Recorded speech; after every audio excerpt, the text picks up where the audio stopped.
Ang tunay na problema ng Pilipinas ay hindi ang giyera sa Middle East, kundi ang pagwawaldas ng buwis. Mahigit 300 billion pesos ang mawawala sa ating ekonomiya ngayong taon dahil sa pagtaas ng presyo ng langis. Pero dahil sa pagwaldas ng pera nung wala pang krisis, ang ating pambansang utang ay lalampas na sa 19 trillion pesos. Kaya ito ang ilan sa mga dapat gawin. Bawasan ang gastos at pigilan ang mga maanumalyang transaksyon ng gobyerno.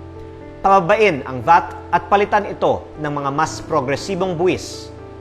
Tanggalin ang mga miyembro ng kabinete at kanilang mga kasamahan na nagpapahirap sa mga Pilipino. At huwag kalimutan ang flood control. Huwag pumayag na ilihis ang usapan dahil korupsyon ang ugat ng ating mga problema.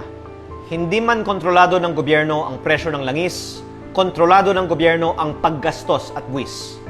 Huwag nating hayaang lalong lumubog ang ating ekonomiya at huwag masundan pa ang oil crisis ng debt crisis.